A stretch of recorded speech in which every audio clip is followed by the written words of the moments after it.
Hey guys, this is Richard with Richard's Beer Review. And I think I got a very interesting beer today. It's Irish Red Ale. You can see from the can. This one is brewed by 11th Below. It's called Doubling Me Luck. It's an Irish Red Ale. So I'm going to tell you a little bit about the origin of Irish red ales, and then we're gonna try this beer and see what it's all about. It's not a well-known beer. You go to most bars and you ask for a red ale. A red ale is a style of beer, just like Indian Pale Ale or a stout. It's a style of beer. But most bars don't have any red ales in stock. But just once in a while you get lucky, and if you can find a red ale, have a taste and tell me what you think about it.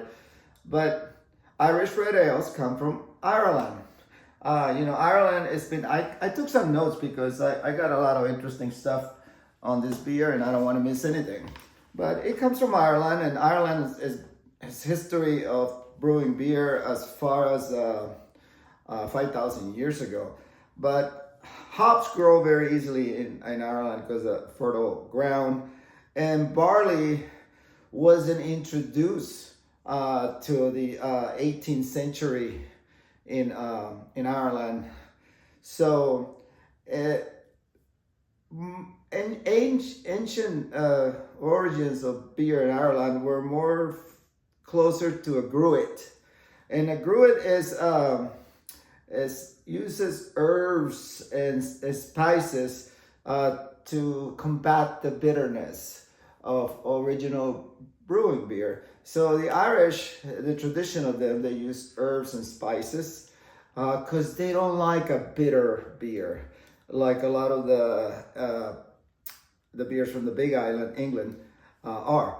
So it is believed that the patron of Ireland is Saint Patrick, which we know it as Saint Patrick's Day, where we go out in the bars and drink green beer. But and rumor has it that the saint, the patron of Ireland, was an avid beer drinker. As a matter of fact, there's some evidence to suggest that he actually had his own brewer. But in the 11th century, where the Anglo invasion of Ireland happened, which is basically the Brits conquering Ireland or taking over Ireland and bringing Catholicism and all that, is when we see the first introduction to the hops and the British hops into Ireland, and they started using hops. But hops, they're great for brewing, and they combat microbes, which allow beers to stay longer without spoiling. But they also raise the alcohol content of beers, but they make beers bitter. That's why IPAs, which are known for being very hoppy, they can be very, very bitter. At least the original IPA type of beer, which we now call West Coast IPA. We associate Irish beers in the United States mostly from Guinness. So Guinness is a very well-known Irish brewery, and but when you pour a Guinness, it's not an Irish red ale style.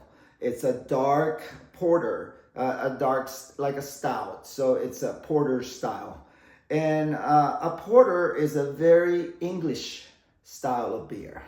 A porter style of beer comes from the working class people. That's where porter comes from, because porters were the blue collar workers that work in the ports. In England, being an island, it's all about the ports and shipping in and out of the country. So all those blue collar workers that work in the ports, they were called porters, and their preferred style of beer was a strong, dark beer, and it was called a porter. So the Guinness style of beer that we know Guinness for is actually a porter. So But I want to talk more about the uniquely style Irish beer that is the red ale. So red ale has a little bit more of a caramel taste to it, and it has, obviously, it's redder. The beer is not called, forget the name, but in England they actually don't even call it Irish red ale. That was actually a name given by, in the United States, in a marketing campaign by Coors. That's where the name Irish red ale was made up in the US. But it makes sense because it's from Ireland and it's reddish in color. So some believe that, and this is one thing I did try to do some research here and there, and nobody really knows what's the origins or uniquely of Irish red ales. But like I said, originally the Irish people used to use herbs, local herbs, to make their beer sweeter and less bitter. So because they didn't like the English style bitter, and it's also kind of when in the 1200s when they were bringing in hops. It was like a form of, I guess you can call it rebellion, in the sense that Irish did not want their beers to taste like British beers. So they introduced a lot of their local herbs. They introduced some believe that they start putting berries and other forms of herbs and fruits that gave it this reddish taste to it. It doesn't taste like berries, but it is sweeter than your typical ales, and it's got a little caramel tasting of the beer. So this beer in particular is called Dublin Me Lucky, and this is brewed by 11 Below Brewing Company. So this is a brewery right here in Cypress, Texas. Cypress, for those of you who are not in Houston, it's right next to Houston. So, I mean, we can go to Cypress in 30 minutes. So it's a great brewery, and they're brewing a great style of red ale. And in their description, in their website, they say the hops, or the barley, sorry, is actually imported from Ireland, and that's because the barley is grown in different countries, and that soil, that country, gives the barley different taste. That's why different beers from different countries might have different flavors unique to that country, because of the flavor. Just like coffee, tobacco, it matters where you grow it. So we're gonna pour this beer in and see if it's all about what I just said. Now, there's a couple of theories. One is where you pour it like this and minimize the foam, and the other one is where you pour it straight in the middle. And you have to be a little bit more patient, because obviously you're going to create a lot more head, and it takes you a little longer to drink it. But there's a couple of benefits of doing it. So patience always pays. Number one is when you see all these bubbles form, that's the carbonation releasing from the beer. So where do you want the carbonation to be released? In here or in here? That's right. So if you want to drink a beer and not be burping like a sailor, then pour your beer straight, let the carbonation go out.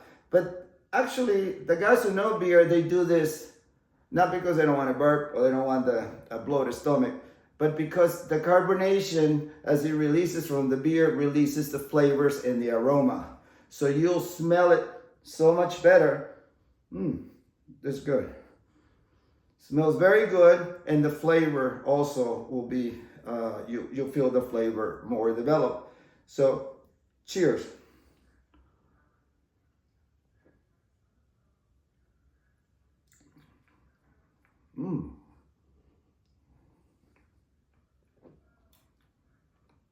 Wow. This beer, I believe, is 5.7% alcohol by volume. So it's not necessarily a strong beer, a real strong beer, but it's not a lightweight, because most lagers are like 4.5%. So this is 5.7, and it's brewed right here in Cypress, Texas. And Yingling is another beer that it's an American lager, but they did a version of an Irish red ale, which is interesting because a lager and a red ale are completely two different ways of, but it's actually very good. Yingling makes a very good red ale if you happen to come across that one. This is a seasonal beer, so unfortunately you can't find it all the time. Some breweries brew beers on a season only.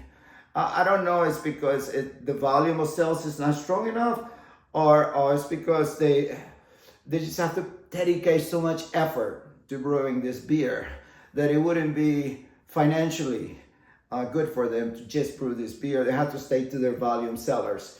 But if you catch it, most seasonal beers are going to be usually the best, the most tasting beer, but they tend to be a little bit more expensive.